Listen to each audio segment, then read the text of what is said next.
the baseline support for maximum compatibility, and then working in improved support for those edge cases that are able to have improved support. It was just so good because it creates something completely functional and awesome right now with infinite possibilities to step forward in the direction of, you know, multiple worlds running at the same time, stepping through portals. What do you see, like with, you know, the Oculus Home SteamVR environments? What do you see AArcade doing in the future with VR? Well, I have a grand vision for those. Now, I'm not holding my breath for it to pan out because, like some people were pointing out in the Discord, it's like if they're making it, it could turn out like Second Life. Sure, it could. It absolutely probably has a high probability of. So I have a lot of hope for them, but I'm not so sure they're going to deliver because so many people have fallen into these pitfalls of the past that make it not useful to the user, not something I would want to use as a user. However, the optimistic view that I have for those is effing grand. So they have I'll do SteamVR Home. You got SteamVR Home, and it is on par and surpasses AArcade. In many aspects, it's on par with AArcade. In other aspects, it surpasses it, and it's still lacking in a few areas. But it is really, really good. I could say the same for the other one too, but I'm focused on SteamVR Home. So it's super good what they do, but they just have a couple issues, and this is where I see it going. You know, there's SteamVR Home, which is just as good as AArcade in most respects, but when you press the button while you're in a game, you don't see your SteamVR Home, you see the VR Dash. Now, that's both good and bad, but what I see is this. I load into a VR game like that cyberpunk game, Technolust, right? I love that one. I only had the demo, but I load into the literal Technolust, right? And then I press the SteamVR Dash button. This works in all games. Even overlays injected into games work, but absolutely the SteamVR button works in every SteamVR game. There's not one that it doesn't work in that I know of.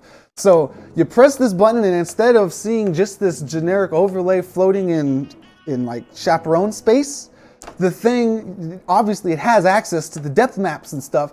It uses some AR facing tech.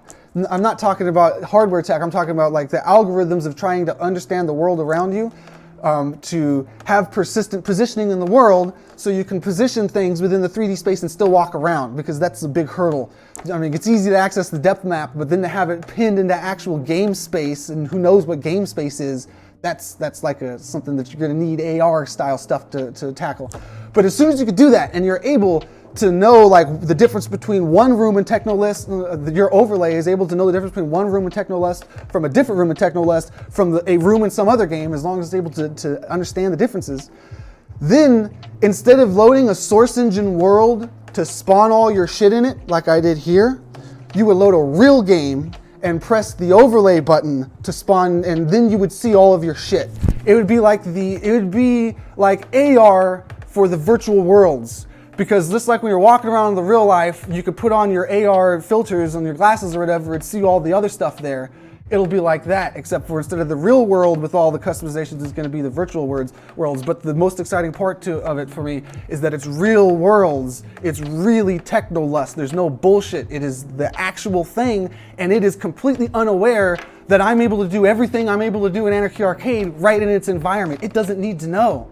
There's no reason for it to know. I don't see a problem with it happening.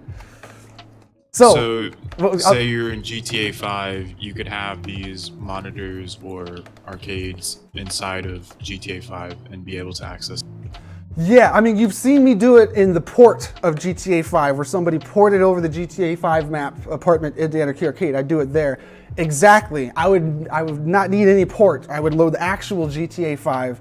I would be pissed off that it's already furnished, right? I'd be like, damn it, I wish this was empty so I could put my own shit here. But you kind of run into that in source engine maps too, so it's not that bad, even when it happens, because I've experienced it.